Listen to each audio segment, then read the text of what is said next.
And we have arrived. Hello, everybody. Welcome to the rating show after the Blues beat the Power. We've been waiting for this for a while. Thursday night was the game. It's Monday night. It's Monday, the 3rd of June, 2024. Pommy's with me. We are brought to you by Horizon Finance Group. Pommy, hello, mate. Evening. Are we diddling? Mate. Before we start, got to give a shout out to my main girls, Julie and Alicia Simpson, the esteemed mother and daughter duo, who designed me this as a warning of how I'll look if I keep hurting myself and how I'll do a grand final watch along. So that is going to take pride of place behind me. We've had that made up. I've got a frame and stuff. So just shout out to them. We'll have that behind me. Hopefully to stop me getting hurt. But I really appreciate that. Thank you. It was lovely design. No, that's beautiful, mate. That is gorgeous. Look at that. See, it's quite, mate. You're a loved man. A lot of people out there love you. Hey, they do. Hey, they do. I mean, 5 years of journey from being asked who's this Pommy prick to being liked. Yep. So if you struggle with being liked, it takes about 5 years. Well, that was my next point, mate. Happy anniversary. Mate, 5 years. 5 years, mate. Terry, you've just hit second in my longest relationship behind my wife now. So really? Well so Zoe and Terry, the two people who have tolerated me the most out of any people I've ever known. This is the longest relationship I've ever had. I've had a couple of 4-year stints. Yeah, 5 years, mate. That's crazy. Wow. it is because I live with myself, so I know how hard it is to have 5 years of me. Because I've done it 38 years, and I tried to divorce myself a few times in 38 years, to be honest. So here we are. Well done, you and Zoe, like just plowing through it. Yeah. Well, you don't really think about it, do you? You just keep moving on, and then all of a sudden you blink and 5 years goes. It's actually so weird how it's all played out because we play Essendon this week. You started with your review on an Essendon game, which evidently sliced the club in half that day. That was the end of the Bolton era and the start of the Pommy era. So, yeah, I've seen a few sackings, some highs, some lows. I mean, it's been good, man. I mean, you know what? I got a bit sentimental last night and I watched like some of our first shows together and you just see like the chemistry that you build. A good analogy to life that you might not always get on.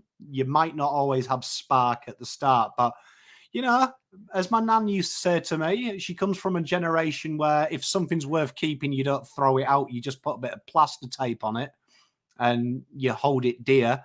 And here we are, Terry. Hey, we've had bad times. We've had good times.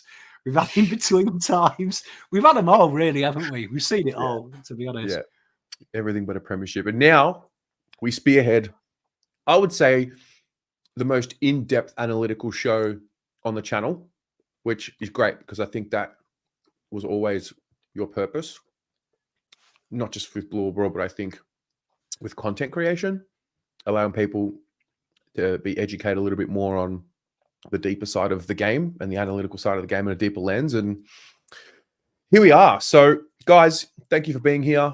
If you are new, welcome to the ratings. You'll love this if you're new, especially after a win like that. What we do is Pommy's built an algorithm which goes through every player's statistics based on the role that they played in every game and compares it to every other player in the league in that position. We're going to look at their heat maps. We're going to look at their roles. It's less about surface value statistics and more about the role, where they were, the ground they covered, and how that's conducive to us winning or losing the game. And yeah, we're also we have a sponsor. We have supporters in you guys that watch. So thank you. We also have a sponsor, Horizon Finance Group. You'll hear from Nick a little later. But yeah, what can we expect tonight, Pommy? Or should we just not tell anyone and just do it? Mate, you always learn in this. A great man once said, you either win or you learn.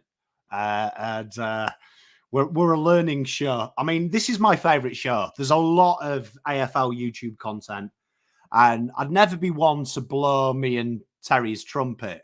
But if you did do an analytical ranking of all AFL YouTube shows, I'm not saying we're the best, but we're probably top one. So you'll definitely see something you've learned throughout your journey on this show about what we're looking for: blues, greens. Don't get distracted by blues. Greens is more important. Players playing about the same versus playing to their best. And you're going to see some really interesting heat maps. Lots to talk about today. Well, why don't we get started? This is what we're going to do. I'm not going to blow the trumpet yet. I won't blow our own trumpet. Maybe if the time presents itself, we can blow a trumpet.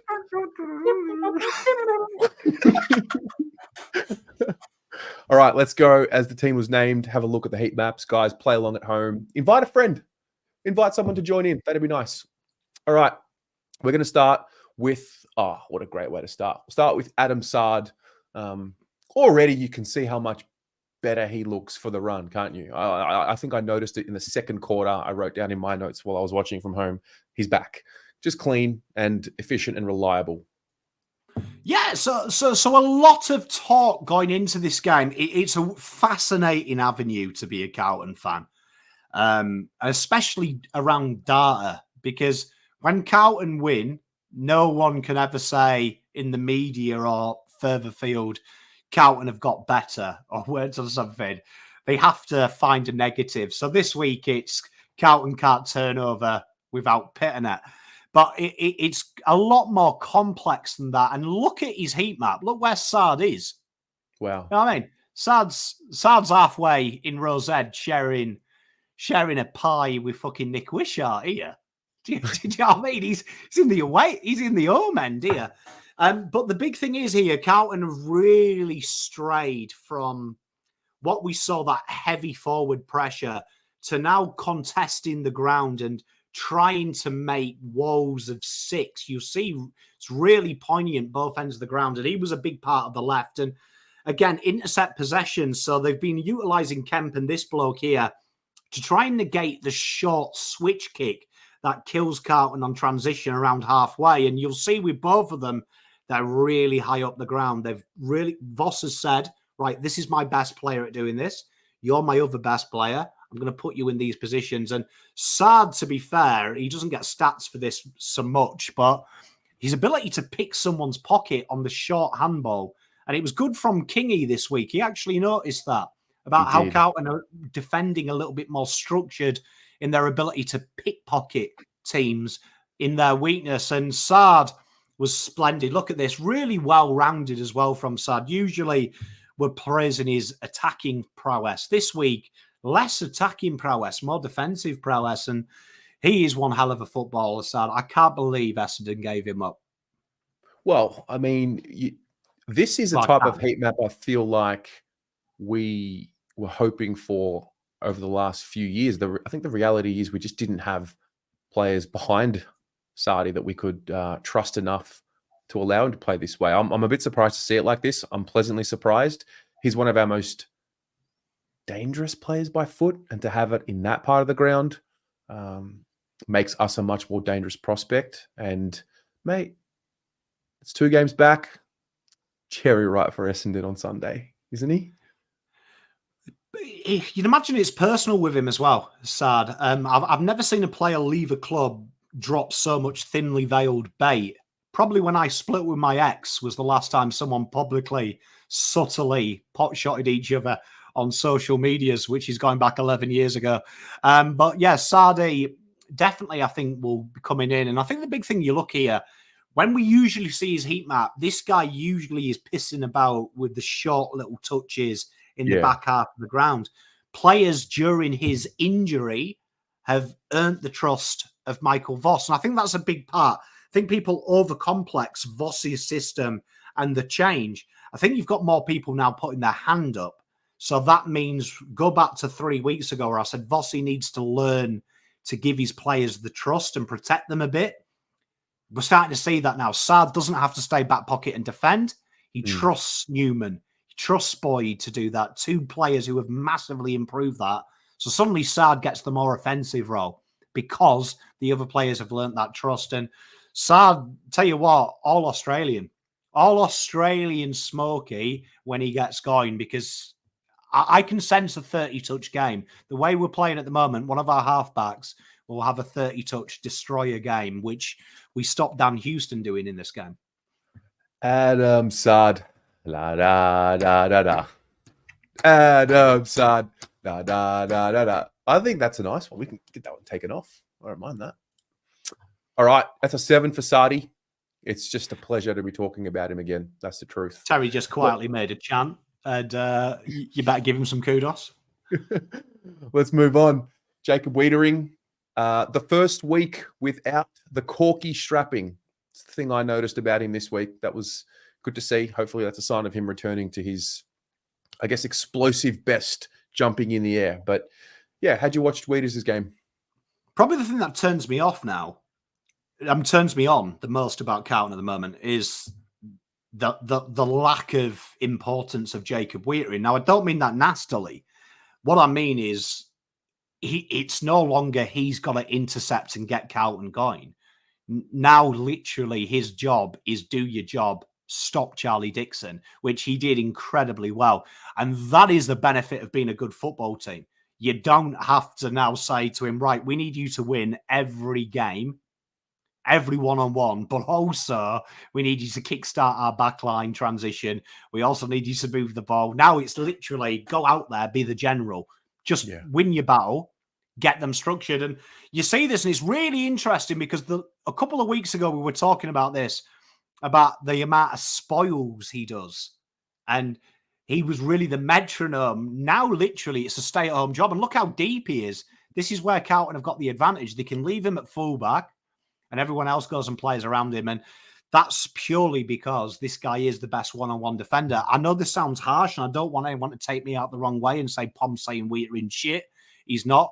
I don't believe a key defender should be kicking the ball out of D50. I don't think, if that's your strategy, retire from coaching. This is a better strategy. He's the best in the world at one-on-one defending. Let him do that. Let the other guys be the metronome. And this is, for me, how you get into team of the century. This role here, team of the century, Weitering. See what I always say about Cripps. Don't want to see Cripps Brisbane game. I want to see Cripps now. That's team of the century material. This is team of the century Weitering material. Just kicking ass one-on-one. Playing to his strengths, mate. So he gets a 7. Good to see him moving a bit more freely. I think that's the most important thing with Weiters. Seems to have a history of just unfortunate knocks. Even in the early days, I still remember that knock against Stephen May. Just littered with him. But hopefully it's out of the way now for 2024 and he just gets a healthy run at it. So on your Weiters. Mate, couldn't agree more.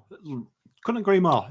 Is my fave. So there's two players in this team, right, which I think are just going quietly underrated because everyone looks at this guy and goes, oh, he can kick. Wow, professional footballer on 6 figures a year can kick a ball to hit a target. Big deal. Wow. Jesus, what are you going to do next? Praise a doctor for diagnosing a cold. But the big thing about Boyd's improvement this year for me, which is astronomical, is his defense. His defense now is out of sight, out of mind. We're seeing Nick Newman 3 years ago when the ball is on the ground, and that was his big weak link. Yeah, keep your kicking. He's a defender. Defenders defend and then have layers. The greats do that, and he is insane. And this is a guy that's playing the Adam Saad role from last year. Bit more deeper, more defensive, and then hitting targets, and just being that little guy. And you can see here that his score involvement's insane. And he's done that because he's always going to have that good kick. So anyone who watched him in the VFL and juniors, always been an elite kick. His big thing is improve your defense. So now he can go one-on-one. He can win the ground ball. He can knock you off the ball. And there's that great little video, I think the Besties posted of his intelligence of ducking under the Yeah. bump. The He's a 5 Cs of smart dodgeball. player. And this guy, honestly, him and Kemp, most improved with what they had, what they were lacking. I would say his defense is now more important and better than his kicking skills. Like he is, them 393 meters gained are all brilliant possessions as well. Getting Carlton in the shit, hitting a target. And if you remember, Adam Saad, my one negative, when we were in the shit, he liked that big bomb in the air. The difference with Saad and Boyd's looking to hit the ball low, hit up a target, and get us moving when we're in the shit. So the touch. Suddenly, sexy. The trust that he's earned and his place within the team, which, the story of Boyd is one of opportunity in an injury-ravaged Carlton side. We got games into him last year. We were a side that needed to bring him in because we were low on soldiers. Opportunity was there. All of a sudden, one of our better performers, in that back half of the year, particularly in that prelim, had a really good game. So he's got a really strong foundation of experience within the group, such as that now he's trusted. And I think it's really interesting to see the dynamic between he and Saad and where they play week to week. We'll do this show for the rest of the season. Pretty curious to see how that heat map looks for the rest of the year. So that's a good score for a guy playing in his role, right? A 7. Playing back pocket, yes. It's a miserable place to be. But like I say, that's where the injuries, when we win a flag, you'll be thankful for the injuries. Because over the last 2 years, some of the debilitating injuries we've had for selection, these players have had to come in and earn trust. So if we had the best 25 for 2 years, this guy would probably be still kicking the ball well, not quite executing defensively. Now Carlton have all these options. And I remember doing the show with you 3 weeks ago saying Saad will have watched the defence and gone, can't fucking wait to get back in this. These boys are doing my job for me. I'm now the icing. And you're starting to see the benefits of that. And fair play, Boydie. Fair play, because it's a tough gig and he's kicking ass. Yeah. Let's move on. Brody Kemp. This was an important game for him in the story of his year. I think it just stamped another layer of a reminder as to why he's worth the investment of game time. Freak of nature. There is no player on Carlton's list quite as good as this guy. Quite as good at what he can do. The best Kemp is a game-changing footballer. That's how good he is. And what he has learned this year, in the 2 years on and off in the team, in the VFL, exceptional. And the big thing he's learned is to use his weapons. And that's a big thing that I know the club use a lot. They use that phrase to the players, speaking to the players. Utilize your weapons. It's Luke Power's mantra in the VFL. And it's why when people watch the VFL, they look at the result. They don't look at the player, because it's about utilizing the weapons. And this guy here, his weapons in juniors were obvious. Elite player with the ball in his hands, and also his ability to know when to peel off and when to structure up. And he is another level. Look at these two heat maps where the hot spots are. Utilised at fullback when Charlie Dixon swapped to go centre half forward and Weitering went there. Trusted with the most dangerous job in the team. If he makes a mistake, game over. And he got 2 intercept marks there. Then he goes up top when they were trying to pincer Carlton with that diagonal movement. He was there intercepting. Best on ground for spoils. Only lost 1 of his 4 matchups this week. Intercept possession 7. That's second in the team. And 90% efficiency by foot. Suddenly now you have a big problem when you play Carlton forward line, because all 3 of our defenders can intercept. All 3 of them can hit targets. McGovern, Kemp, and a little guy called Jacob Weitering. That's a big problem. And you know what?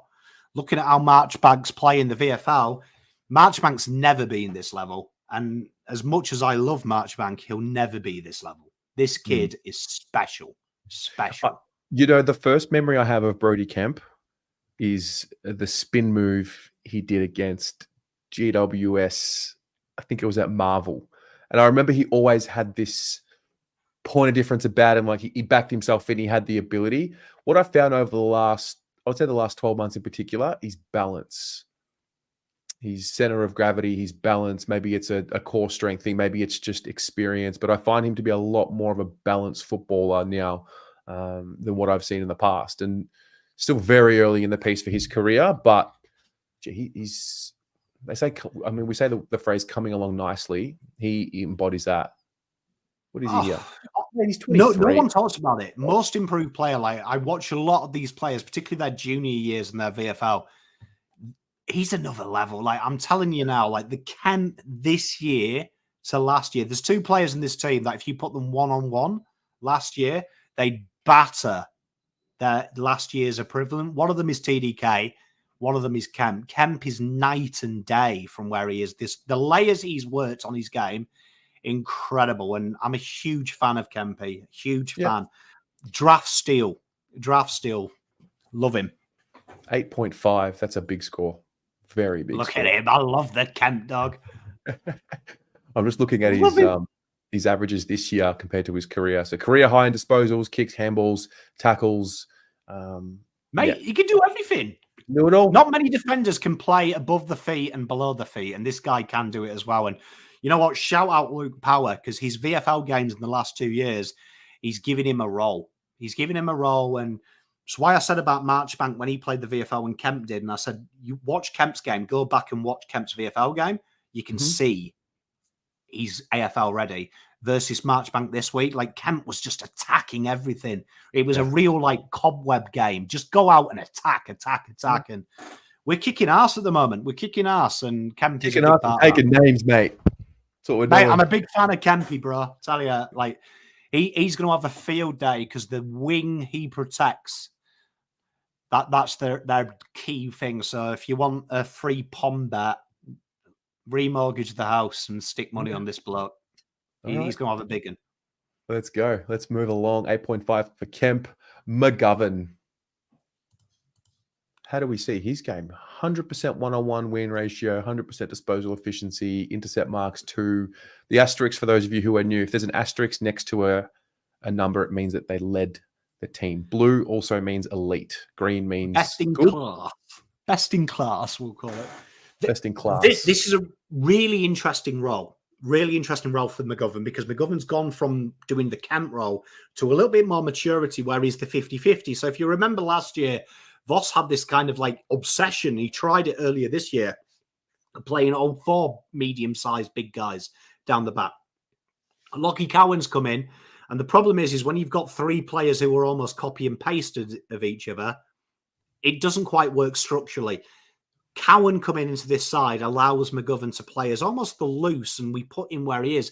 And that red zone is Port's entries. So 28 of their entries were there. And look at this. He can play one-on-one defensively, but he can also play the loose. And he showed that this week. And winning every one-on-one, hitting every target. Suddenly now, him and Boyd are being chief operators to play out the back.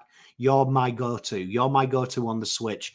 And again, horses in their courses. And this is why, for me, if you're playing the 4 system down the back, has to be Cowan and Kemp with McGovern and Mr. Weitering, because you can only have Marchbank in this team if you drop Weitering or McGovern, for me, because they're the ones who are playing the primary lockdown roles. And Naz makes a great point. It didn't work with Brisbane for that reason. That they're too similar. You can't really give them that job. And this is an amazing game from McGovern. Real mature. Him and Weitering. That they're really becoming the Liam Jones and Weitering combination of the mature. They've got a bit of synergy, and you can see Weitering and McGovern that they go together, because when one of them slides out of position, it's the other one who sits back in for him, allowing Kemp to have a bit more freedom. And they've really nailed this. This back 6 for me, underline it, never changes. I've got a question about the one-on-one percentage win. There were 2 instances where I feel like he lost the one-on-one or gave away a free kick. Or how is the one-on-one win percentage determined?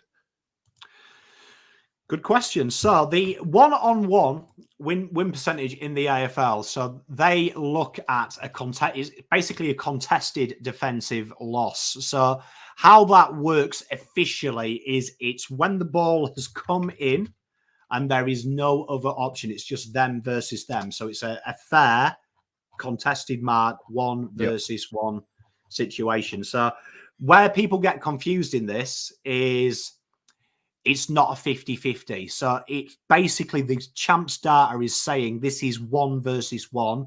In an ideal world, this is fair. It doesn't count if it's 1 out the back. It doesn't count if Weitering's, one of the cases, Weitering went to Dixon, which came, that they ran in front of McGovern. So McGovern had to peel off to Mitch, and suddenly he was out of position. He was like 25% chance to win that. These are where it's literally almost, imagine kick to kick. I kick to you versus someone else. That is when it says, right, this is a one-on-one contested thing. So these are the ones you've got to win. And Carlton ranked very high in this. So it's basically a fair fight, basically. Yep. So think of fair fight contests. Fair fight one-on-one. Be anyone's. I like it. Okay. So McGovern gets a 7 for his game. These are good scores that they're building up. Backline's boring, isn't it? Yeah, man. Oh, talk about the best boring player in the competition right now. Nick Newman. This is something to look at.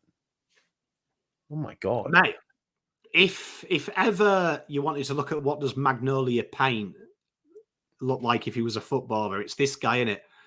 Jesus, he's monotony personified because it's repetition, isn't it? It's just like it's the basics. Mate, the old golf analogy, it doesn't matter how you do it as long as you have the same result. Do you know what I mean? Sometimes consistency is the most underlooked and undervalued facet of any professional sportsman ever. So defensive half pressure acts 14, ground ball gets, intercepts all elite. I'm just going to check what that says meters gained. It's not, it's another start. Let me just go back to my thing. But his game, he basically is the benefit, trying to benefit everyone else in the team. He was really this week the slot in player. If he was helping Saad out when Saad went forward, dropping back, when Ollie Hollands, he swung back, he would overlap him. He's a real key ingredient of this backline. And he's a guy that, during the injuries, a lot was expected of him. But since then, he's gone from strength to strength. And that's 8 marks, that defensive marks. That is that 8. So not meters gained, 8 defensive marks. So again, really showing how important he is to the transition. Yeah. 8.5. The hope for me now is, they're all there. Can we just stay there, stay healthy? We've got the core senior guys in that back line, which we know how good they can be when they're all playing consistent footy. Now, hopefully, inshallah, they stay healthy and, we get to see them improve on what they showed us back end of 2023. And Newman's such an important part of that. I think someone came on the fan cams. I think it was Jim who came on the fan cams. He was at the game and he was saying what he observed about our backline. He's, Weitering's out there, screaming and directing traffic, and then Newman's out there screaming at Weitering. And I think that's a really important part of the team's leadership, that your labeled leaders, your vice captain, your captain, have that trust to be held accountable from somebody else in the team.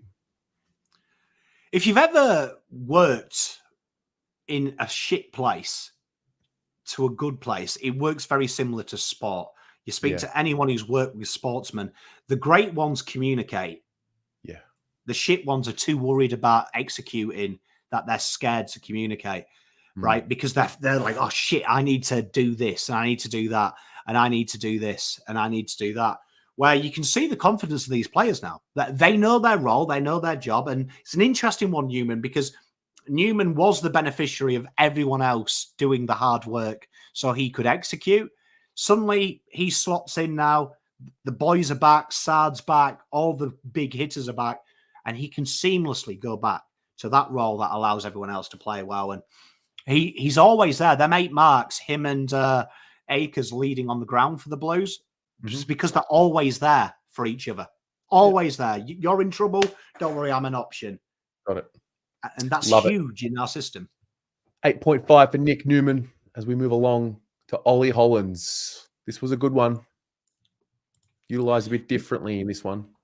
New role. So you can say a lot higher up, wasn't given any defensive responsibility. So Carlton really here showcasing this new role. And people are saying that Vossi's changed his tactics. They haven't really. They've just started to evolve, and we've started to get the aces in their places, and we're starting to see a really nice lineal progression of Carlton's output on transition. And one of the big changes this week is, look at that last number. So Carlton have really struggled with this number. And I keep telling you, it's always midfielders. And that's because he likes to play a high line, but our line starts about 55 out. So Carlton have really learnt now that teams, when we put too much pressure on, they switch early, and that causes us chaos in the corridor. So they're starting to stand off teams, and we've done it the last 2 weeks. And Ollie, given zero defensive half responsibility, but still hitting the numbers. He was ranked second in our DHPA defensive half pressure acts. But look at this, 14.4 Ks, 8 tackles, 4 inside 50 tackles. We're starting to see Elijah and Ollie combine to be two people's Matt Cottrell with the ability to go on the ball from Elijah. So it's very interesting how Carlton have manufactured that role. And I really like this role for Ollie, because Ollie likes to be in the front half if he can. So he would be underrated role from Ollie, because this was a big part of how Carlton won, because the back half movement of Port is so strong, and this guy stopped it. Took away the short options all the time. I'm just having a look now. 8 tackles. He had 8 tackles against the Lions in opening round. Last year, we saw him have 5 tackles in a game against the Gold Coast Suns. That was round 23. Yeah, it's just a number I don't generally see with him. Like, he has quite a few games here with 3s and 4s, quite a few 1s and 2s. But yeah, I mean, 8 tackles is elite for someone that role dependent. It's role dependent. So he's proved over this season that he can play the defensive two-way running.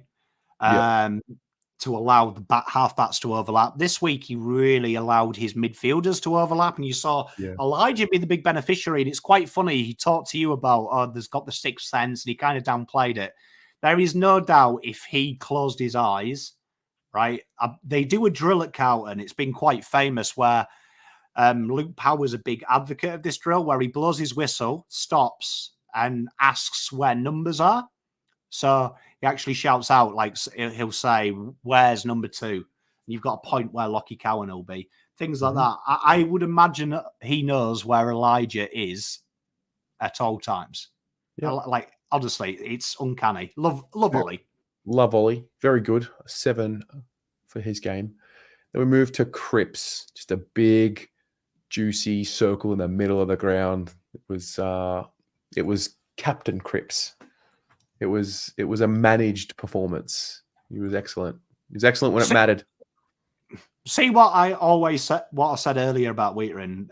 A guy that understands his role, and a guy that understands how to get the best out of his boys. And a big thing here from Cripps was, I wouldn't say he was his dominant best, but he was breaking even. And that's all he's got to do in the midfield. The way we're playing, that's all you got to do. But the great players, the greatest of the great, if you look at any sport, Michael Jordan, LeBron James, Tom Brady, Cristiano Ronaldo, Messi, when the moment is there, they find a way to execute. And he found that fourth quarter, Carlton was struggling in clearance and stoppage. This guy gets going. And he found the gear. And a lot's made of Bont. And I'll say that probably historically over the last 6 years, Bont probably has more of them wow moments, because Cripps has been carrying the team where Bont hasn't had to. This is where you saw how good he is. When he's ready to go up the gears, and he's been able to be conserved and not have to fucking struggle and wrestle the game. He's a freak of nature. And you know what's really good? The return of Cripps resting at half forward. Yeah. That's going to save his career. And them 2 goals. Fuck me, bro. Yeah. I mean, there was something about that second one in particular. I think he's trusted. Trust was a theme of this game, wasn't it? And it's a theme of this team over this period of time. Trust in the newer guys who are in the side. The trust. I mean, Cripps. I mean, you could argue you can't blame him for getting sucked into a contest to go and win a ball.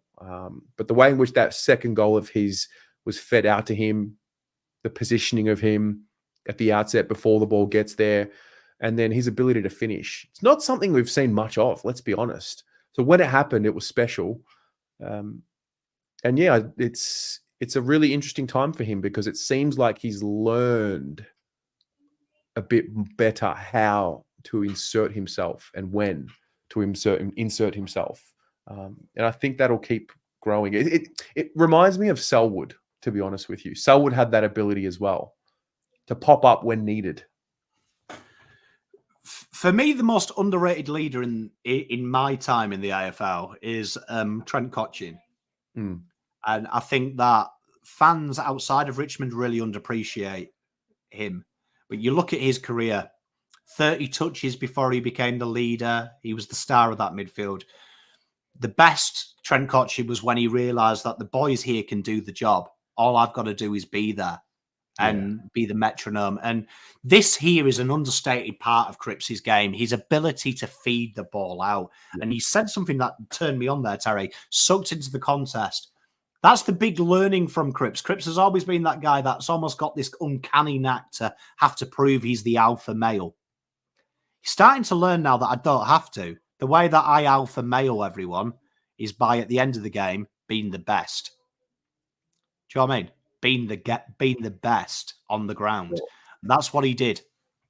Yeah, I think leadership to me, I don't know if everyone's got a different definition of leadership, but the true sign of a leader to me is one who empowers others around him or her to be better and is sort of comfortable enough within their own skin to put their own ego aside to ensure the spotlight is on those around them and empower them around them.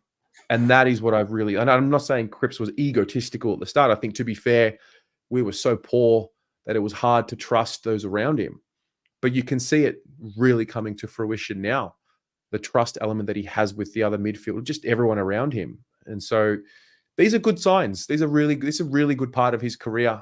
He's elevating in a different way now. And it's maybe it's fatherhood. Maybe it's, bringing a child into the world and realizing that, life's not all about you. It's about serving others. And yeah, I'm loving what I'm seeing from him.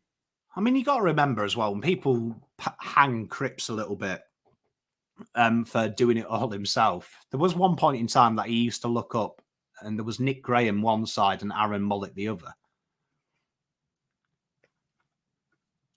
Yeah, I mean, can you blame him for fucking doing it all himself? He might as well. True. But as the team has got better, I always say this: leadership is something that's inherent, right? You've got the skills, but to execute leadership is a gift. That's a gift. Yeah. There's a lot of leaders, but to be a good leader, you've got to execute. And Cripps picking his moments. And you know what? There's a few trolls in the chat. No doubt they're Collingwood fans because they've just woke up this morning to realise it's a slippery slope. But I'm telling you what, Cripps, if you gave McKay a chance to play Cripps, he'd drop any melt in that side for this guy. Brute. Yeah. I think, correct me if I'm wrong, is it a 9 for Cripps 2 weeks in a row? Mate, understated. And you look at his game, defensively elite, forward elite. This guy here is a big metronome, and they're trying to get to him. They tried the trap tactic, and it was quite funny to see Ollie Hollands go to Cripps and try the old bump, stop him getting to the contest, which has worked a few times this year. Didn't work this week. Cripps, too smart, too good. Too good, and that's a 9. Let's go. Blake Acres. Do you know he's slowly becoming one of my favorite players in the team? I don't like shiny objects anymore like I used to, like this, the household names. It's the Bargains, it's the Nick Newmans, it's the Blake. He's every week I feel like we heap the praise on him more and more. This guy has been so good for this club for so long now. Yeah, when I look at Carlton 2020, 2021, 2022, Voss's first year, I think it was really obvious that the great players got him over the line. And I'm not downplaying Voss's first year, but I think if we're really honest with Voss's first year, that was a lot of good players kicking ass for him. And it was probably more the players than him, which ultimately why we missed finals. I think now when you look at the depreciation in certain stats like Weitering's offensively, Cripps offensively, and stoppage and clearance, the reason is because there's players now picking up the slack to allow them to be experts in what they do. And Blake Acres, again, look at this. Suddenly now, Ollie Hollands was doing the more deeper defensive work. Acres overlaps him, and Carlton's left-hand side is fearsome at the moment. And look at Acres, just under 14 Ks, but look at these goal assists, leading player on ground, dishing off some absolute dimes he was. 19 pressure at, still doing the defensive work, but also his score involvements. Every chain, this guy's involved. A very good player, and when they switched up, look, right half-back flank, suddenly he pops up there. Problem, and that's a big thing. So for me, when people always say Cripps isn't the 2019 Cripps and stuff like that, look at the players though that are doing twice what he was doing there, and Cripps's numbers haven't depreciated, but now there's more people doing it. Acres is a huge thing. I mean, you got to remember 2 years ago, you put Will Setfield here. You were telling me he was good as a winger. Lachie O'Brien the other side. Fuck's going on? This is a proper winger. This is a grass-fed winger. True. He gets an 8 for his game. Very, very high-level player, this guy. Zach Williams. Where do you start on what we found here? Last week, I was a bit hesitant to call it, but he's got the knack. Whatever the natural knack is, he's got something. And I think we've accidentally uncovered it. It's an interesting one, Zach Williams, because I mean, it's hard not to give him a 10 at times when he plays forward, because I don't think I've seen anyone fucking enjoy goals as much as this guy. Like, I know what I get a little bit overexcited on the live. I'd love to do a watch along with Williams. Like, next time he has a rest, if he wants to jump on, I reckon he'll get right around it. But why is Zach Williams a good forward? Let's look at this a bit differently. One criticism I've always had about our forward line, and it's consistent, is it's almost like Voss is trying to make the players be either a defense and attack. And I kept saying there's no one good enough to be pure attack. Zach Williams is a really interesting case because he's putting the forwards to shame because he just does the basics. Yes. This isn't rocket science. He's literally like, right, I've got 2 oaths of forwards. They don't mark all the time. All I've got to do is stay by the feet. And when they drop it, I'll be there. And you're seeing that IQ and real important numbers. You can still do that and still be tough. Forward 50 ground ball gets, best player in the team, which is a big metric for this, trying to get that loose ball. Still tackling, still feeding the ball out as well. And the goals, Zach Williams, we found it. Do you know what I mean? It's just basics, bro. It's just be there. It's not that hard times. Do less. Petra said something here I love. I'm all about it. Like, the energy is infectious. Doesn't much time on the forward line to impact a different forward to any of our forwards. To be a Carlton person, you have to have passion. He right now is showing passion. Last week, we saw him express himself in a way that we hadn't before. I was curious to see if that had unlocked something within him. He looks like a guy that's enjoying his footy. No one does anything at the best of their ability until and unless they are enjoying it. He looks like he's enjoying himself more than ever.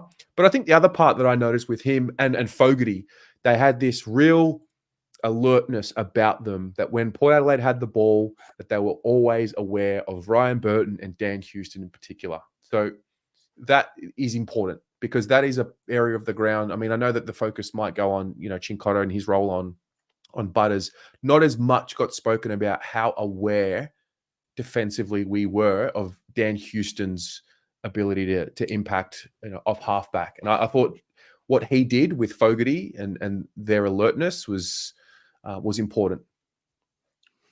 Yeah, I mean, what you're saying is, the best side by a country mile at the moment is Sydney. right? Hmm. Just metrically through the eyes, whatever test you want to do, litmus test, fucking drink milk in the morning test. But one thing that they've got is a beautiful way of many ways to skin a cat, not just attacking wise, but also defensively, that they can flip. And one thing that I always say is they're boring with the basics, ruthless execution of basic football. So Zach Williams suddenly comes to that forward line, and wow, you've got Corey Durden running up the ground, running back up the ground, Jesse Motlop doing God knows what in the VFL. Zach Williams is just like, you know what? How about I just do the basics, eh? Stay in 50. Let's start there. And the old saying, less is more. Terry, we're content creators. Sometimes the most complex ideas bomb, but doing something simple like drinking a can of Coke on a live stream gets 1 million views. It's a weird and Licking an envelope gets you a lot of engagement. Do you know what I mean? So it's the same thing. And Zach Williams, for me, it's created an interesting avenue because the old saying, 2 keys, 3 smalls, 1 medium size. I think Carlton might have flipped the narrative here. And I think that you might see moving forward 2 smalls, just 2 smalls, 1 defensive, 1 attacking. And then that gives them a diverse option because the way our midfield tackles inside 50, it gives them the option to play an extra. So it's going to be a very interesting avenue when you've got Matt Cottrell, half forward wing. You've got players like Art Carlton can afford to do that with a little bit more sex and pizzazz, but he's very good. Very good. Do you think once he settles into this role, that's when we start, pulling the lever of playing him in spurts in the midfield at centre bounce, for example? Wouldn't be surprised. Wouldn't be surprised. I wouldn't be surprised. I mean, I think you touched on it there defensively. Like I always say this, people get so clouded with tackles inside 50, but you also got to look at the forward pressure because a tackle stops the ball moving, right? Yeah. Pressure funnels the ball where you want it. And the work always this guy did on funneling the ball where we wanted it so we could negate defensive transition, huge. And I think Zach Williams is going to be a very, very, very, very key cog. I really like this change because I don't think he's a midfielder. Yes. I think maybe he's lost something. And defensively, I didn't like his kicking. See what I said about Saad. Saad likes that little panic chip kick where Boyd is a bit more cool and controlled. When he does these panic kicks inside 50, that's chaos ball. We feed off that. Yeah. So that kick actually works out pretty well, the chaos ball. Yeah, because it's not predictable. We need a bit of that. So it's a really good thing. So I'm a big fan of Zach Williams, and long may it continue because he's got a fucking great surname. He does. An 8 for Zach as we move over to Harry McKay. Wow. He's a man at work. I didn't realize it looked like this. Hey, do you know what I mean? Hey, do you know what I mean? Look at it. I mean, can I just say heat maps? Heat maps are great. Heat maps just shows you how hard. Yes. It shows how hard he works. And I was a big advocate of this early in the year. I really like him playing in the ruck for one reason, that it's the only time when he is deep up the ground, we aren't fucked forward of the ground. When we deploy him down the back, usually when he's not rucking, you can see we're kind of manufacturing what he's lacking. And his work ahead of the ball is good. But I wanted to talk about a big part of it is hit outs. So when you look at the second ruck, you're looking at that like 30 plus is very good in the AFL because you don't win all your hit outs. But the second one is usually where teams victimize you and they go from 12 to 20. He's really worked on his hit outs and he's really learning the nuance. So 23.1 hit outs percentage one just shows that he's going up against the big guys and he's doing better than average. So not only is he a threat forward, but it gives you a good rest. He's not getting battered. And if you ever see Joe Danaher goes from like being really good in the ruck to absolutely dog shit, and he gets attacked and people start picking on him.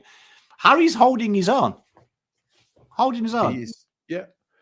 Also good to see him learning from the week, from the, how he missed against Sydney, tried to boot the cover off the ball, just nursed it home, close shot on goal. Very good. That's an 8 for Harry McKay. Now we're going to move on to Elijah. I was going to ask you when Akers was up and we were talking through that left wing, because it looked like Ollie had quite a bit of his heat map there as well. I was curious to see what was on the right wing, and I guess this is part of that story. This guy was everywhere, to be fair. Yeah. Look at that. So when we see pale yellow, that means he spent a lot of fucking time there. A lot of time. And he was up and down the ground all day. And it's a really interesting little change around with him, because you can see Voss is trying to put aces in their places, give a bit more trust. And straight away, he's come in and earned the trust. 23 pressure acts, 8 tackles, 2 tackles inside 50, 10 defensive half pressure acts. So he's working hard defensively, working hard offensively, getting really engaged in this. And Port are a real hard mobile side. And the work they did on Dan Houston was impressive, but their work all around the ground was impressive in all the little areas that Port try and bail out. And he was huge, and he's added a new dimension. And this is a guy for me that if you're talking about recruit of the year, by a mile, it's Lidge. Absolutely. Yeah. And it's still so early in the piece. I mean, he's played 10 games this year. The most he played prior to this year was 9 last year. So he's eclipsed that. Career highs across the board. Averages 10 kicks a game from his 16 possessions, which I think is interesting. I can't get over the fact that we finally have a player that can kick on his left with confidence, or his opposite foot with confidence. Mate, he's a very exciting player. And like I say, going back to that draft, he was a guy that we talked about quite a bit. I'm a big fan of Lidge. Great for him to be here. Hopefully we get another addition next year. There's a certain player we're being linked with, which would be very nice to really finally complement it. But Elijah is special, and he's walked into this team, and great to see him get some on-ball minutes as well. Some of them stoppage clearances were really nice as well, real true ones, looking to take the game on. And that's what I like about him. It's A1 football all the time. He's always looking to attack. He's never looking to slow down. And sometimes we get a little bit flat-footed when we're winning. This guy, you can see when we're 40 ahead, he wants to win by 50, 60. You can see his brain he doesn't know about holding. He's looking to attack. Yeah. Love it. Love him. That's an 8 for Elijah. As we step ahead, we look at Orazio Fantasia. Is there a pulse? Is there a little pulse? There's 2 weeks in a row where I think we've noticed him a bit more.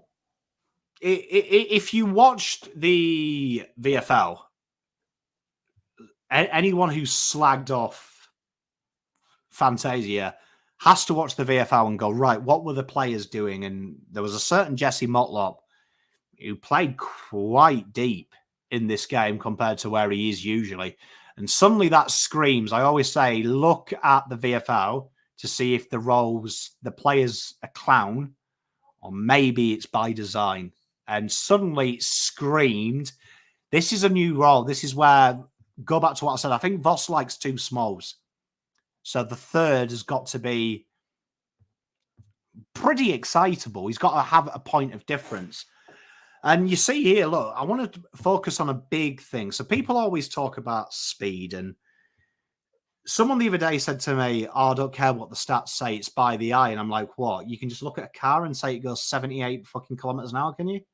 I mean, Jesus, no wonder people get ripped off in this country by sales people if they just take the car salesman words of its 200 horsepower.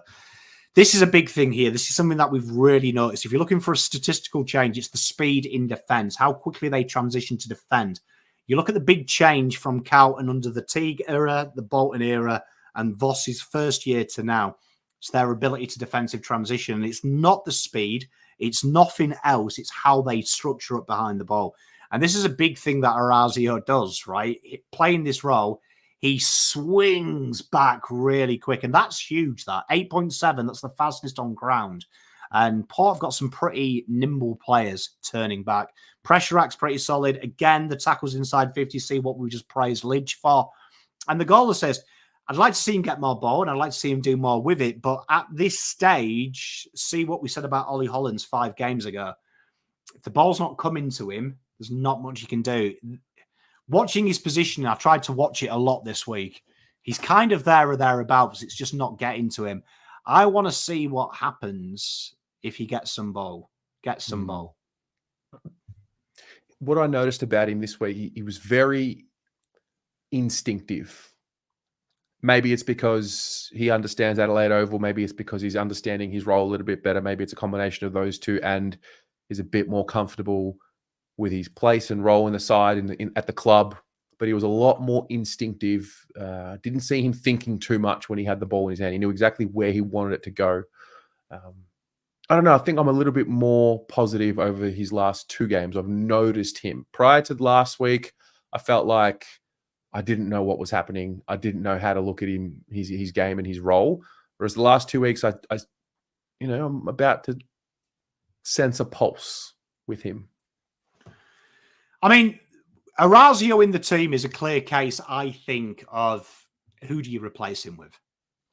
Yep. Who do you replace him with? So if you're replacing him with Jackson Binns, you've probably never watched football before, but that's okay. 10 years ago, I'd never seen the game either, so I know what it's like. We can learn together. Every day's a learn. If you're playing Jesse Motlop there, based on his VFL game, was it sensational? Probably not.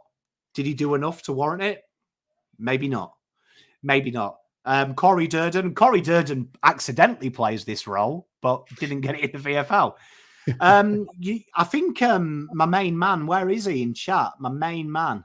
I've lost your comment. Oh, Matt Gandolfo. Always a genius.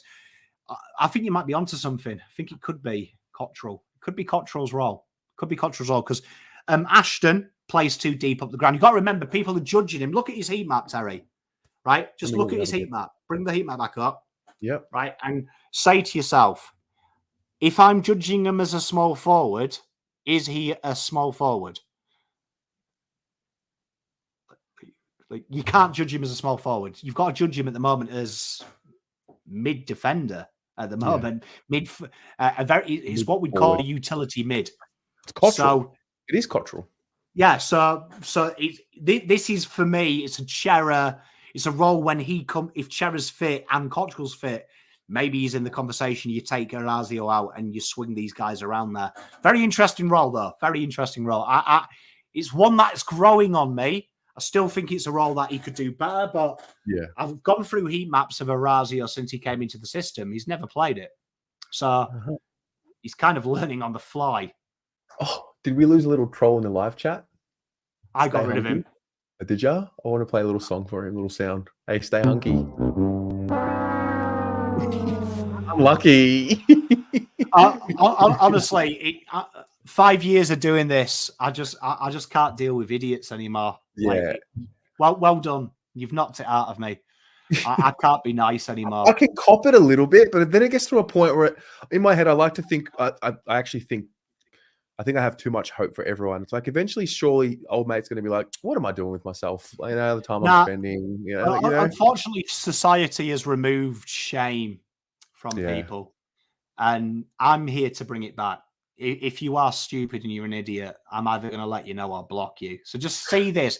I either give you a serve, or if I block you, I am literally telling you that your IQ is incredibly low. We need a sound for when we block a troll.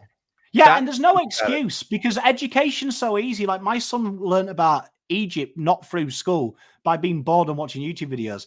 It's like so easy now to be intelligent. If you're not intelligent by now, there is something wrong with you. Like, it's really easy, man. YouTube. You can YouTube anything, man. True. I mean, anything. Yeah, anything. Guys, have a think about a really funny sound for when someone tries to test us in the live chat. And the Ronaldo! Sue! Yeah, Aiden. Okay. My boy. All right, we can do that. Let's move on. Charlie Curnow. This was interesting because a lot of the chatter beforehand was around his third quarters and how he doesn't do much early in games. I mean, depending on where the conversation was coming from, we've had Charlie doesn't work hard enough, doesn't tackle enough, etc. The way he set the tone, I thought, was a really important part of his contribution on Thursday night. Yeah, and for the fourth week this week, certain Charlie Curnow won the key forward I-50 tackle count. Wow. Not bad for a lazy twat. Hey, Charlie. But again, serious 3 goals, took them very well, very key, important moments. Marks on lead, this is a big area at the moment that we're seeing a big increase in. Charlie working deep and getting in front of his man. And I've got to give him a credit. Alir is a very tricky customer intercept marking. The week before, he had a very strong intercept marker on him as well. I'm liking how Charlie at the moment is staying in the game. So when people talk about energy levels, we criticize our defenders when a forward has a moment. Charlie's biding his time and making the moment happen. And he's staying engaged in the game. And he kicks goals all quarters now, Charlie does, where when he first came back into the side, it seemed to be 1 quarter. Now he's really doing it. So I'm really enjoying Charlie's game. And there's a real nice spread now. And the fact Zach Williams is kicking goals really helps.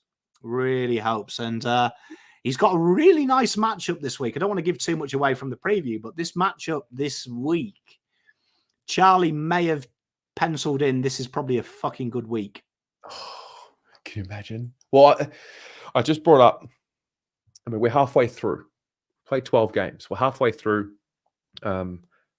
Harry McKay kicked 29 goals last year, kicked 28 goals for the year. Charlie's sitting on 36. I think that's healthy between the two of them. I know that there's a feeling, I have it as well, Charlie's about to explode and he's going to kick 8 or 9 or 10, whatever. He probably will. It'll come. His time will certainly come. But when I see the two of them spread like that, I think it's healthier. I think it's more of a winning combo. We're winning more games at this point in the year than we were last year. The next best is Owies with 16. Cripps has hit double digits with 10. So I'm not too worried about Charlie kicking it back, because what we're seeing, and I think it's been a theme of Carlton, Charlie's floor is rising. He's kicking multiple goals more often. So he's kicking 2 to 3. He's averaging, I think, just a touch under 3 per game. I think that's right. I love Charlie. I mean, it's funny. Like 3. I saw a comment 3 in per the game. live. That's actually elite. I saw a comment in the live when I was doing it and saying Charlie hasn't pulled a side apart. I'm like, fucking hell. I mean, the guy's like Jesus, what is it, 30, 36 he's on or something, isn't he? 36. Yeah, so, I mean, basic maths, 2 times 36 is 72. Yep. Okay. Like, if Charlie doesn't kick more than 5 a game and finishes on 72, someone's going to have their baby maker in their hand. Just a reminder. It's just a reminder. He has kicked multiple goals in every single game this year. Every single game this year, he's kicked multiple goals. Last year, he kicked 1 goal on 8 occasions. He's yet to kick less than 2 goals in a game. So I think that consistency is what's starting to show through. But I think with that, time is the metric that helps you see that. Yeah, I mean, the seeking perfection, and then there's being stupid. I mean, do you know what I mean? Like, the worst thing you ever hear is, "Oh, I'm a perfectionist," when someone criticizes something, and then that like strikes me as they're the kind of people who are bald, 65 years old, and drive, a soft top convertible. Like, calm down. Yeah. You know what I mean? A young man would be better in a soft top convertible. Old man, drive a Prius. You know what I mean? Have a bit of decorum. Charlie Curnow, for me, look at that forward line. Harry, Charlie, Zach Williams. I don't want him kicking 12 goals on his own. No. And we said this last year when it was 28 for Harry. That's a lot healthier if everyone's getting to 50. If we can get 3 people around the 50 mark, that's Flagville. If we've got one guy on 100 and the next guy's on 18, like last year, it was what? Charlie on what he had, 28 from him. Owies had 26 or something. And then the rest had like 11 and 12. Like that's case in point. Stop Charlie, stop Carlton. Now it's stop Charlie. Oh, shit. Harry can kick goals. Oh, Zach's kicking on. What do we do? Help. It's a good point. So that's an important point for Charlie. He scores an 8.5 for his game. That's big time. As we move along, let's talk about Matt Owies. Actually, let's take a quick break. Let's take a quick break and hear from Nick, the from Horizon Finance Group. I'm Nick Horsburgh. I'm the director of Horizon Finance Group. I've been in the automotive industry about 20 years now and brokering for the last 7 years. I started Horizon Finance Group about 3 years ago. I've got a passion for really helping people. So if they've got a bad credit rating and have been previously knocked back, what I really enjoy about the role is being able to give them guidance, put them in a position where they've got better financial practices and get them their target of getting a loan for them. That's really rewarding for me.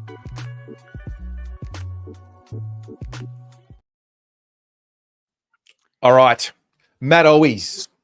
Noticed him a lot. Absinthe maker in the back. Sorry, that video. What? Absinthe. If you go to mainland Europe, that's all the rage, Terry. Absinthe. That reminds me when I was 18. I'll teach you how to make an absinthe properly when Carlton win a flag. We'll do a live. Right. You can YouTube everything. Do you know what I mean? You can YouTube and learn everything.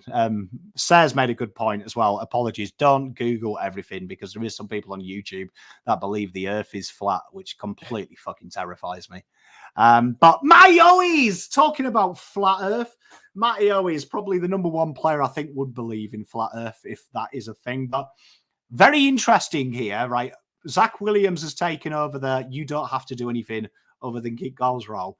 And Matty Owies is naturally engaged in doing both because he started as the defensive guy, became the goal kicker. And really impressive to see that because Zach Williams, you talk about the influence of some players defensively and being the metronome. Matty Owies, influenced by Zach Williams staying at home, we've really seen the forwards now are leading by example and they're staying there. And Zach, Owies, again, look, goal assist, dishing it off, took his goal well, pressure acts. And this was, Aiden made the good point, could have had 2 or 3, always in a good position this week. And that's the big improvement. Zach and Owies in the right positions and the rewards will come. Keep knocking on the door. Eventually the door will open. So real good. And he's holding the forward role, isn't he? I liked seeing him with his possessions around the ground a bit more. I don't know if I've seen it like I saw it on Thursday night. I don't know if I'm not ready to draw a conclusion that is what he's going to become. But it was nice to see something different from him when he wasn't necessarily, kicking 2 or 3, that he still provided a point of difference somewhere else. Mate, he's got to do what he's got to do, hasn't he? He's got to do what he's got to do. So a 6 for Matt Owies as we move along to TDK, mate. He's a big boy, isn't he? He's growing up. He's not a boy anymore. This is a man. We've entered Tom the Man. He's not a little boy. So it's an interesting one, this, from him. So very good hit out win percentage. These are the big ones that we talked about. So we've been talking about this for the last year about the rucks and what we're looking for. Because at the moment, rucks are clouded. Rucks are clouded at the moment because everyone looks at Max Koning and Brody Grundy, and these guys are freaks of nature. But the real big improvement we've seen is their ability to create scores, launches and clearances. Took his goal well, as we know, but these here, his ability to take the ball from a bounce and make something happen is incredible. And that's a big, big thing. A big, big thing here because he's adding that layer, adding that dimension of creating something from nothing. And I'm really liking this development in TDK's game, not just offensively, but also his willingness to hang back. And you can see here, starting to slide down the back as well, and knowing when to be the extra forward, the extra back, hanging on the wing quite a bit, which means we don't have to deploy Charlie and Harry up there. And a bit of physicality. He's growing right before our very eyes. And I'm a big fan of TDK. It's great to see him take this role on his own. And he's really matured. And said at the start of the year, feel like this is the Tim English year. If we trust him to be solo ruck, I really enjoyed it because this type of performance puts you in the upper echelon. No doubt. I mean, looking at some of this now. Now that we're halfway through, there's a good sample size of what we've seen with everyone. Brody Kemp's obviously, right up there in the conversation for most improved. I think Tom is there as well if he's not on top. But just some little things here. Most goals that he's kicked in the season was last year from 19 games. There was 9. He's kicked 8 this year already. The most tackles he's had in a season was 47. That was last year. 46 the year before. Both years he played 19 games. He's had 42 tackles on the season in 12 games already. He's marking the ball more than we've ever seen before. He's getting the ball more than we've ever seen before. I think the passage of play for me that summed up just how much he's grown, I think it was after his own goal, I think. But he grabbed it out of the ruck and sort of put the ball over Horne-Francis and just ran straight past him and then entered the ball inside 50. I think he might have hit up Fantasia for the mark, which he missed. That's scary. That passage of play is the scary part of what you can do, because then he's got burst and he's a midfielder. Mate, spawn, and it's something we're seeing a lot. Because I've just realised, on this slide here, that goals is meant to be score launches, right? Mm-hmm. So, and that's further to what Terry says about his work up the ground. We're starting to see clearance numbers. I always say, look at clearance numbers, but then look at your score launch numbers, because that's the closest the average Joe can see if that clearance did anything. Because clearances are the most overplayed stat. It's almost like disposals as well. It absolutely balls me to tears when people go, oh, how can Cincotta have a good game? He had 14 touches. And I'm like, how many touches did the other guy have? Got to judge them. Same with clearances. Any idiot can get clearances. All you've got to do is kick the fucking thing. He could hit a pigeon and kill it. Still get the stat for it. Score launches, though, mean something has happened from that movement. And all the players that have gone in to stoppage and clearance in the last couple of weeks have really started to be a little bit more bolder with their stats. And I agree with you. TDK's understanding of his body, his understanding of the moment, his understanding of who he's against. You've noticed now when they put Dixon into the ruck, he understood that he could outpace him. When they put Soldo, who has got quite a decent early burst, you can't really run away from him as quickly as you can the others. Is it? And I said it in my video, and Matt makes a great point. Get outside of my head, Matt. Get outside of it, mate. It's a dark place. But you can start to see the Cruiser work here. You're starting to see it. And I said this a couple of months ago about him. Cruiser was probably the best ruckman I've ever seen at spending a quarter with a ruckman and working out what you were. Working out, do I have to jump on top of you? Do I have to body you? TDK starting to really get 3 or 4 bounces and go, right, okay, this is how you play.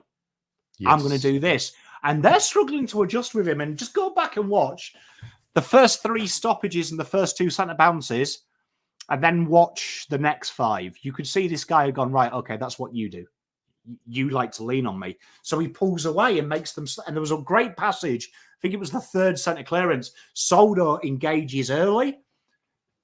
TDK kind of did this move and let him slide past and then tap the other way, and Carlton got the centre clearance goal. Very smart cookie. That's a very intuitive footballer, and TDK is playing now like a footballer that's got the experience. So, baby giraffe, he took the knocks. Wow. Now he's the man. He's the lion. Now he's getting it. So he gets a 9. The chat about him last year around, the contract, $1 million a year player. I didn't see it last year.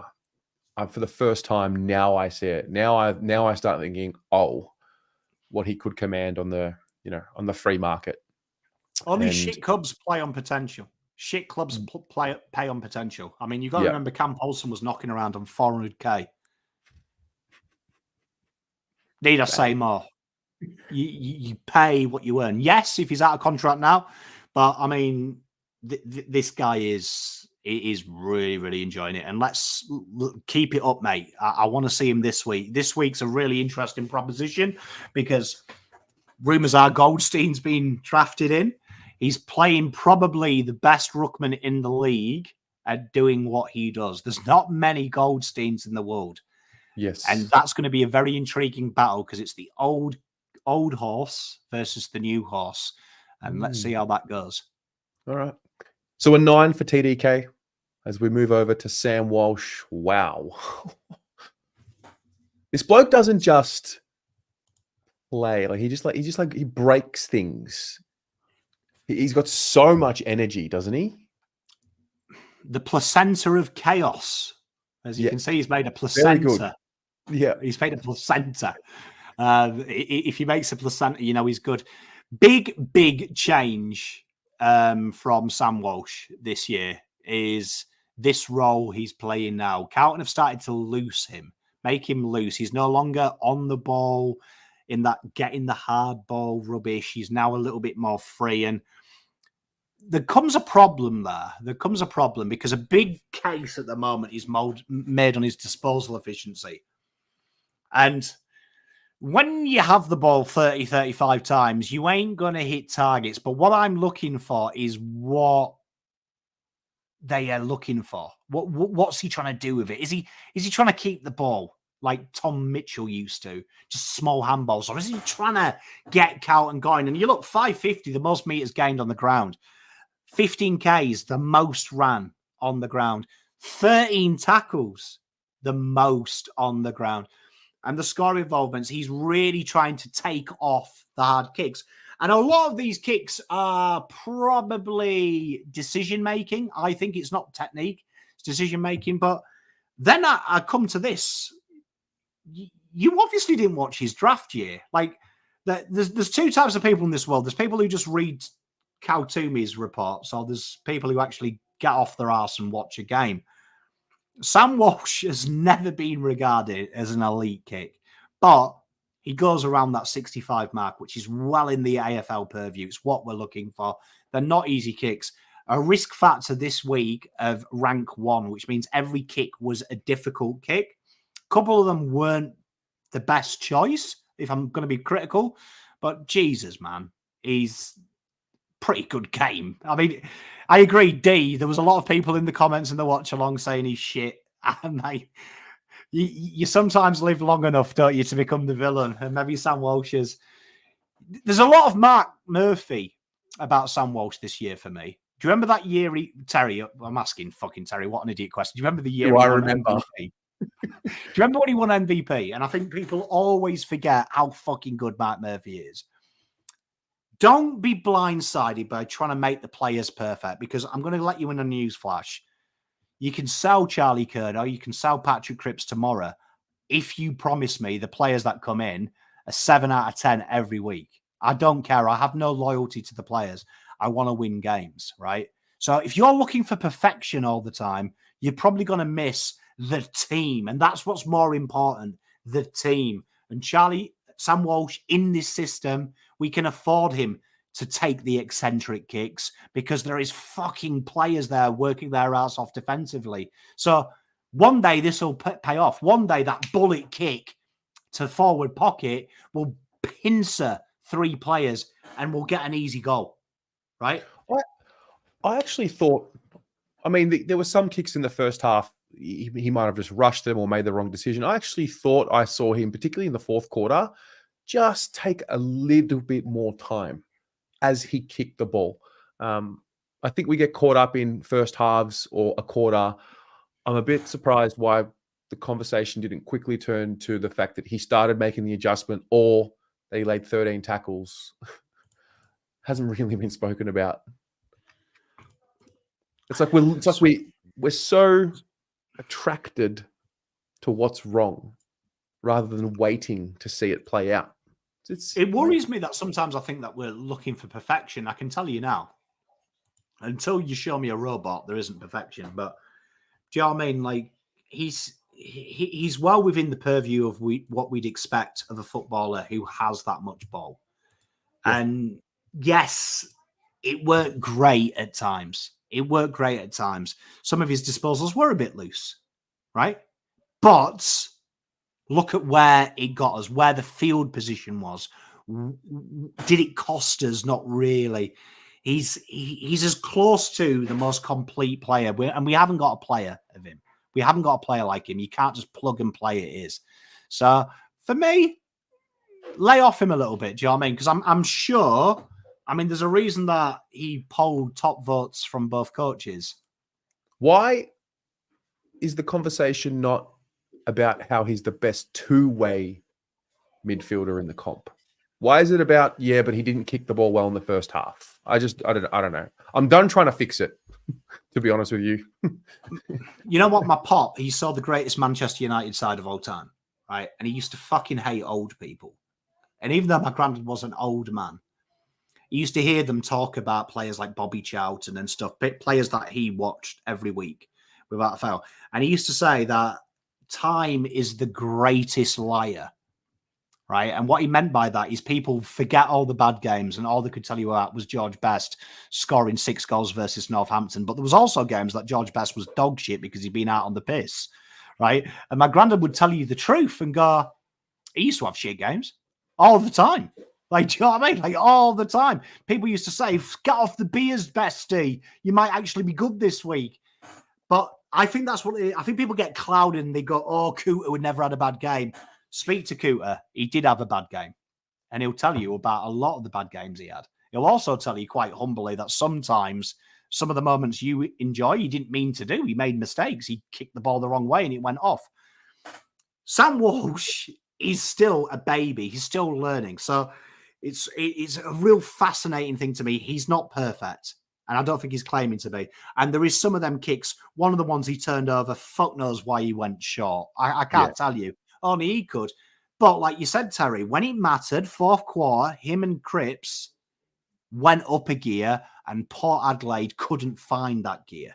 So all this talk of Zach Butters, Connor Rosie are better players than Sam Walsh. Sam Walsh said, you know what, dickheads, are you? Come with me because I can take you places you can't come. Do you know what I mean? And Sam Walsh, like, honestly, Jesus Christ, if Sam Walsh kicked at 100%, they'd close down the league. It'd be game over. He's just looking at it here. He's averaging 32 a game,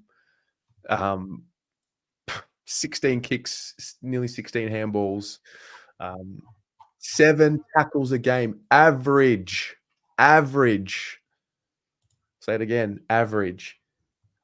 He's 23 years old. He's played 107 games. Like he is ticking along just fine. I mean, mate. I mean, it's one of them things. Yes, his disposal could be probably better, but look at where he's kicking. Look at where he's figure kicking. that out. He's still in that phase where he'll still figure that out. You know, he's still in the first third of his career. End of the first third. Like, honestly, like, listen to the guy that's obsessed with stats. Sometimes you can overlook at stats when you don't have full context. Like, look at some of them kicks again. If he went at 200, let's say 250 meters gain, which is the average for a player playing in his position, which would then have meant he was shortened his disposals, gone for the easier option, Carlton would have been fucked. Mm-hmm. Carlton probably win that game maybe by 5 points, if that. What do you want to do? Do you want to win games?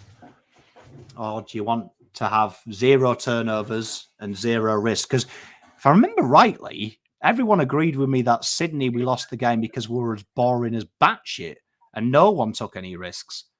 Mm-hmm. I'd rather Sam Walsh have the ball 32 times, turn it over 8 times, and us win a game than Sam Walsh have 32 touches at 100%, and everyone goes, oh, we lost by 6, though, but how good Sam Walsh is. Yeah. Anyway, he's going well. 9 for Sam Walsh. Let's move along. Cincotta. Oh, I guess I'll just take a seat here and let you go. How about him? he's filth, isn't he? This guy. He's filth, unadulterated filth. Tell you what, Alex Pomcotter. What can we say about the Pom Dog? This is a very interesting game because he came up against a guy that is notoriously good. Zachy Butters. And Zach Butters has got previous against Carlton. He finds a way. And this is probably a game here where Carlton had looked at it and they would have looked at it and said, if we can get Butters up and about, Carlton are going to be in a bit of strife here because we fell victim to a guy that has direct running patterns like him a couple of weeks ago. And that is Mr. Chad Warner, who just makes direct beelines. And Cincotta lost him a few times at stoppages, which was very smart. He actually lost the master himself. And this is a big thing about him. So Debbie asked a good point. Is he the new Ed Curnow? Alex Cincotta, all due respect to Ed Curnow, twice the football skills of Ed Curnow. Like, Ed Curnow thinks about being able to play with the ball as good as Cincotta. He better fucking apologise to Alex personally. Knock on his donga. I'm sorry I even thought I could do it. And we're starting to see something from Alex. He's being punished in the back pocket. Starting to find the ball himself. And hopefully this experiment continues because I can see him having a bit of a Matt de Boer, where Matt de Boer, having done this for a year, started to find the ball himself. And I think that's a real big part of it as well, because he did that. And look at this here, real average AFL midfield numbers, some real good ones. These ground ball gets as well. That's where Mr. Butters kills you. Yes. Mr. Butters, loose ball in the centre, game over. And he absolutely killed it. So and he got score involvements as well. And you wait till you see his rating because Zach Butters melted in the furnace. Wow. Can I just say your reaction to his goal? When I first saw it, I watched it about 8 times on repeat. I think he's like a surrogate son to me now. You know what I mean? Like, I love him. But no, mate, it was a big moment. And you know why I got so excited is every fucking week I have to hear, but you didn't have 25 touches there. And I'm like, guy's working his ass off here, man. He's playing one of the best players in the league. To see him actually get a fucking goal meant, I know that would have meant a lot to him, but also people can't be asked to think about the game intrinsically at all. Like, intrinsically, like when Sam Walsh has 18 touches, we never say Matt de Boer did a good job on him or that. We just say Sam Walsh was shit. He made Butters look average. Butters was 78% down on his TPI expected. Wow. That is, like, honestly, that's being Deontay Wilder and getting knocked out by Zhang. Like, that's a battering. You're not stopping these stars of the comp from impacting. You're just not. You can make it hard for them. And he's doing that. I think this last few weeks with Alex Cincotta's just reminded me of, or just brought to light for me, after Sydney, we got battered. We got shown what an explosive midfield can do when they get on top of us. And it was really clear. And I think I'm really happy with how quickly changes were made and how quickly we were able to say, okay, it's happened. We need to try something else and add a dimension into the midfield. We've never really had a tagger like this. And I like that they've tried it. I like that they've trusted it. I think trust is a really important part of great teams. And I like the story because something about Cincotta, like, he loves the role. I think he made the quote last week, like, he'll play anywhere. He'll do anything. He's so hungry and desperate to play at the level. He doesn't care what he's doing. And so that probably aligns with the humility part of the club and, the values. And it's guys like Cincotta that help a team go from good to great. You need a heartbeat of the side at times. You need someone that's willing to do it. And I mean, can you imagine, just put yourself in a player's position and just think of some of the things that I said about players. Like, there's people bagging Sam Walsh for having a couple of turnovers. So imagine your job literally being told to stop a good player playing. Like, what you judged on.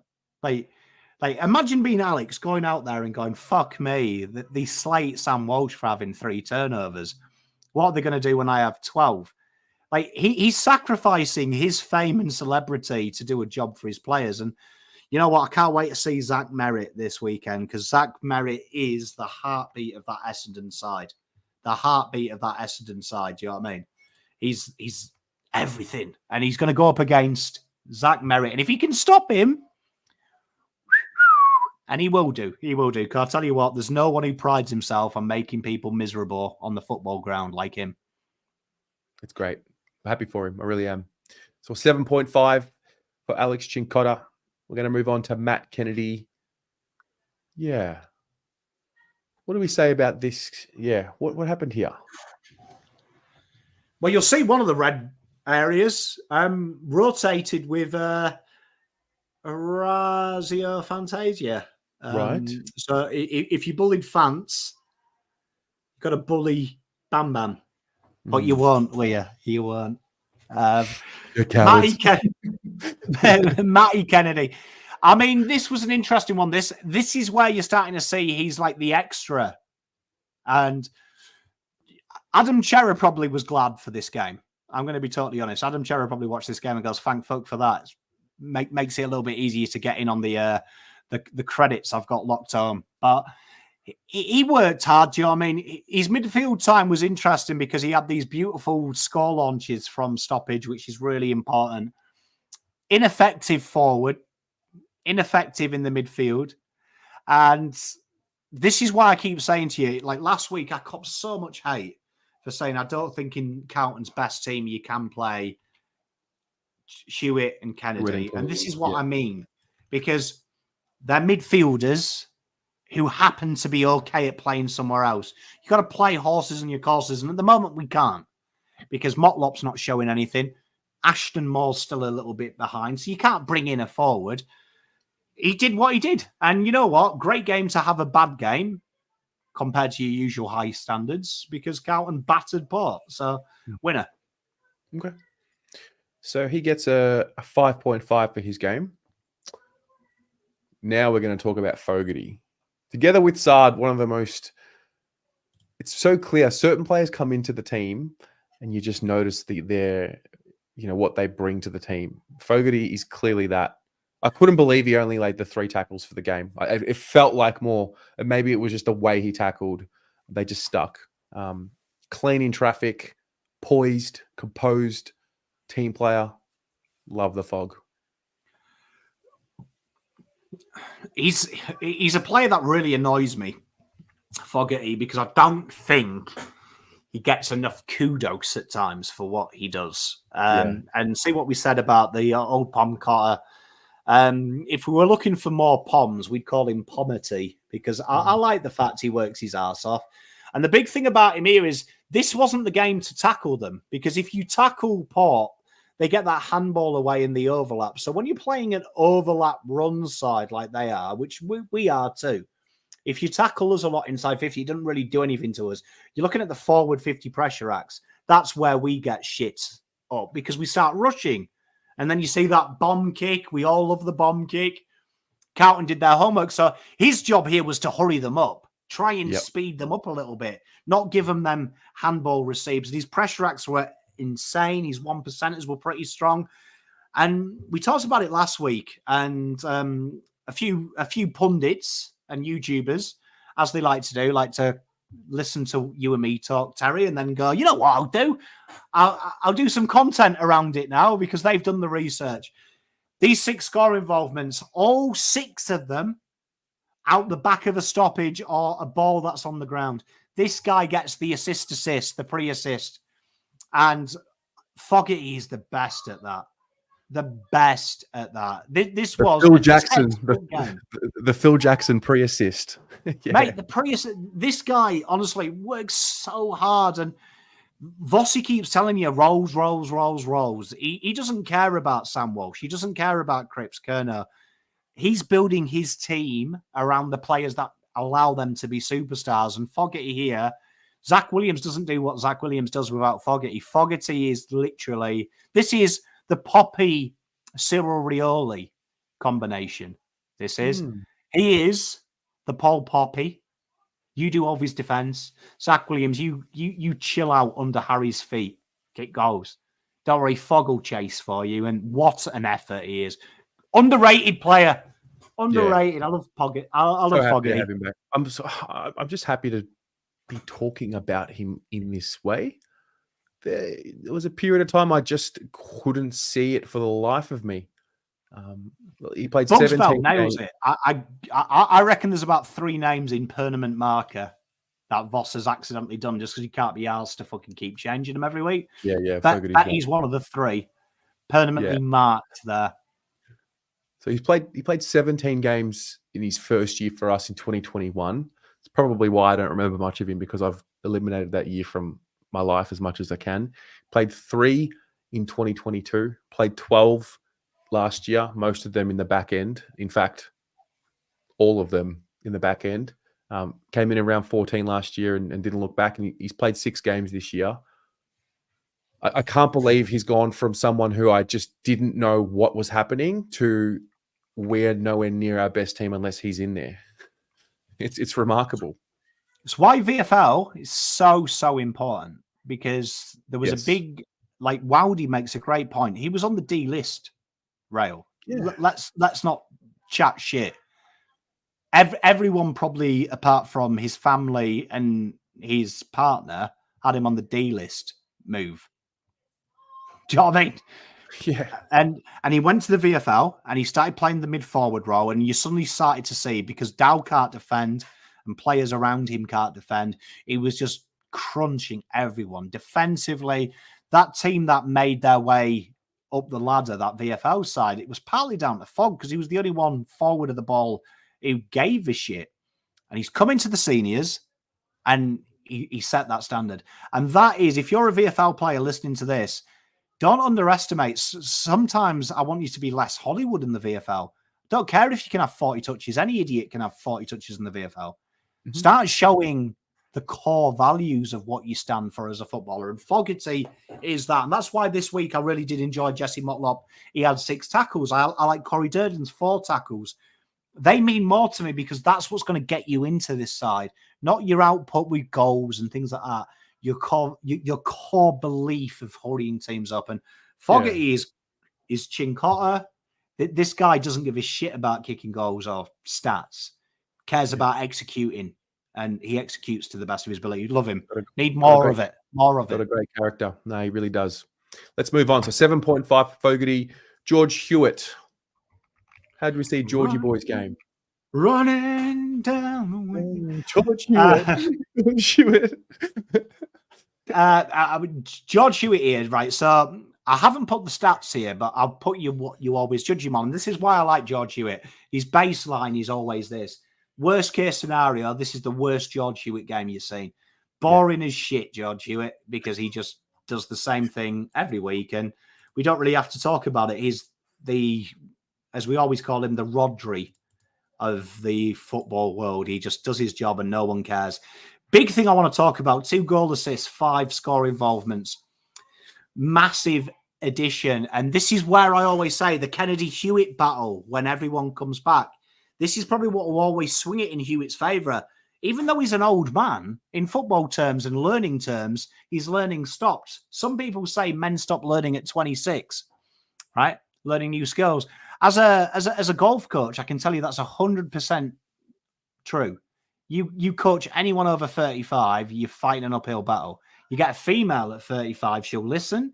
You get a bloke, fuck me, you've got no chance. So George Hewett, huge props that he's adding these dimensions to his game, which allows so much to happen.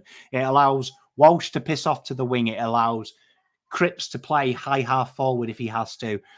And he's always there defensive. And look at it. He's willing to get into that back part of the ground. But his handballs and his ability to find a guy breaking lines, elite. I really like George Hewett. It wasn't a great game from him. He didn't get 50 touches, but it's the stuff he does. He's the glue. He's the Mod Podge. He is. Let's move along a little bit quicker. We're going to wrap it up before we start at 7:30 with the Blue Abroad show. I've got a few more.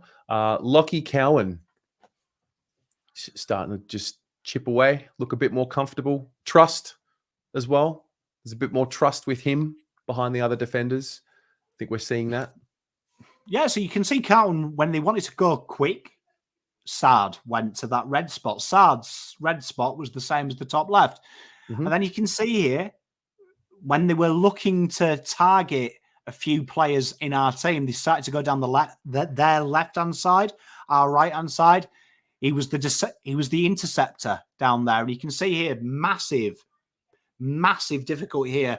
Usually it's Kemp who gets bullied. This week it was Cowan. So they tried to target him. And they forgot one thing about Mike Cowan. This guy can play small. Yes. They forgot, eh? And he's not afraid. Shame Robbie Gray wasn't there, because I reckon this guy would have knocked him into next week. And this is a big thing about him. He can play. So they went low. They tried to target him. And again, good ball use, 85%. That's elite. Strong pressure.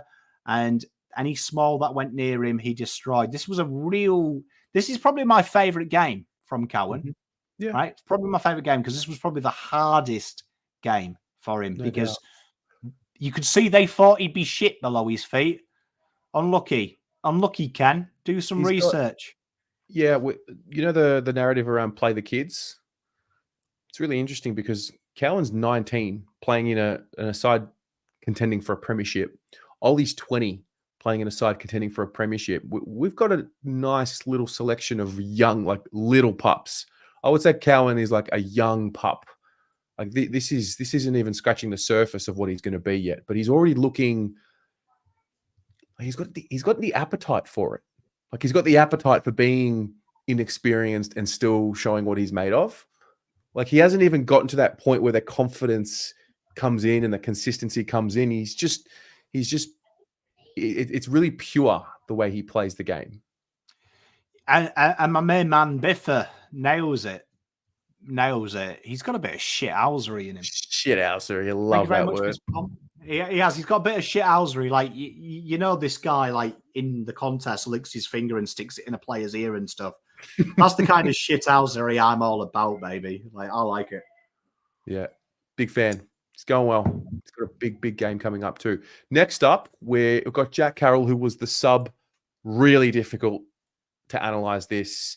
I think where we go with this conversation is probably more around, we said it last week, is having him as the sub in the upcoming week going to do him a service? Or do we just, is it time to just let him play in the VFL? Absolutely jeopardizing his career at this stage, in my opinion, because he came straight into the Magoos. And if you were a Dow watcher last year, you suddenly saw why Jack Carroll's 10 times ahead of Dow in the VFL, because he was executing stuff that is actually in the realms of plausibility in senior football. So it used to annoy me last year when people were like, oh, Dow, he's got 45 touches. And I'm like, imagine he tried that shit with an AFL midfield. Yeah. Same with Jackson Binns, what I've been saying about him all year. Yeah, it's all well and good him having 40 touches, but he ain't getting 40 touches in a men's league on the wing. We saw him in the VFL. He looked calm. He looked composed. And I really enjoyed the role he played, because it was a role that he could play in the seniors. So we said about the Kennedy-Hewett combination.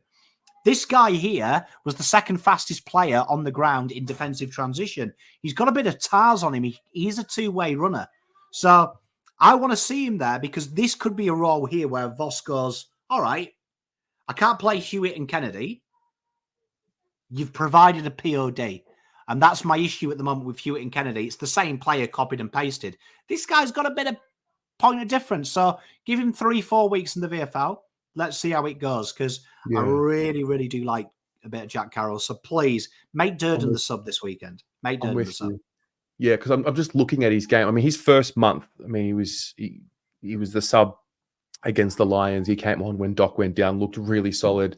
Then he had some really strong performances against Richmond North and Freo. It's dipped a bit. He's been the sub, granted. So there's a bit of context there, but yeah, I thought it looked better once he played in the VFL over the weekend. And he's just got to find a way, I think, to have another surge, have another good quality month in the AFL. But you got to get there by finding some form and some confidence. So yeah, I think he's ticking along. He looked happy. You said that about Zach Williams. When he was playing VFL, he was playing with a smile on his face. Yeah. But Debbie nails it. You can't keep playing him fucking sub, man. Like, no. 15 minutes here and there. at this point in his career, he's 21 as well. So he's either good and look, that'll play out as it will. Let's move along because I want to show this is the team heat map for the game. What do we Yeah, I draw forgot to from put it this? up last week, Right. which That's if you all right. That's all right. PM me. What? Yeah, it's because it's never good enough, mate. It's perfection. Because you're fucking demand no turnovers. Here I am, Sam Walsh, topping 8. But this is a real pleasing one to see, right? So the big one is the one at the end. This is a POM stat that's turning me on, right? This is the most important stat, and I've been criticising them when they've been shit for this stat. That basically says stop pissing about with the ball.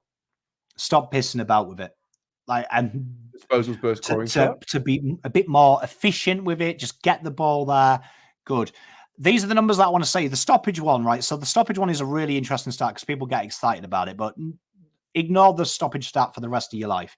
Carlton never get dominated in stoppages, even when we're shit at stoppages. But all this came from the fourth quarter. It's worth noting. The turnover ones, huge. This is the only stat I want you to care about for the rest of the year. Turnover, clangers, fuck them, no one cares. Turnover stats. This has been a big thing that Voss has built. We always say success is never linear. With turnover scores, it is with Voss because they've linearly got better since he's got here at about the same margin every year. And this is a real strong performance. And look at how Carlton set up. We talked about the wall. Usually that is red one side. Last 2 weeks, we've really seen Voss now shelve the big press at the start of the chain and sit back a little bit. He's found the happy medium. A couple of weeks ago, I said, do the things that make it easier on your players. Look after the players. He's seen that when we're too industrious there, we get caught out the back. He's dialed it down a couple of notches. We're starting to get mass reward in the turnover scores. So well done, Vossi. Well done, coaching team. But more importantly, well done, players. You've got to execute it. That looks healthy. Now, I think this is the moment I wait for every week because I find the reaction is always profound. So this is the team. I only really remember a couple of yellows off the top of my head. I don't think I saw a red, but let's have a look at it. Oh.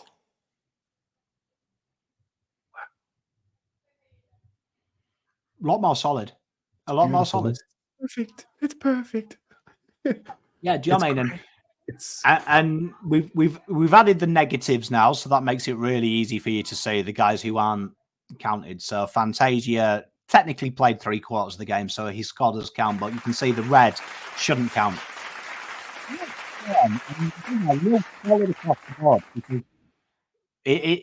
How small this game is. If you look at 18th to first, first place has only got to drop 5%, and the 18th has only got to rise 5%. Wow. On average. It's not much. So that really shows you there. That's a real strong performance because it means the Blues across the board outputting in and around where they should do, just slightly better. And look at the Blues. When you've got Blues coming from your midfield and your ruck, genuinely you win. See Melbourne winning a flag. It was always Tracker, Oliver, and Gorn. That's fantastic. That is fantastic. Got an orange, a yellow, and a red down the bottom there. No, very good. All right.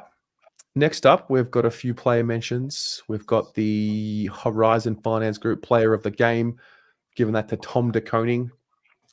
So he won this by 0.03 from Walsh. Really? And Walsh won it from Cripps 0.12. Wow.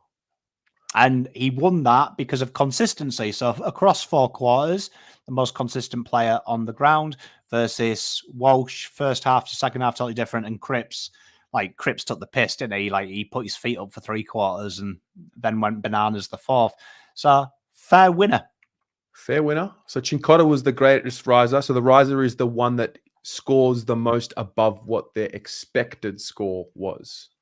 The Pom dog up. We've had some good winners of this, some esteemed winners. We've had Kemp, we've had Cowan.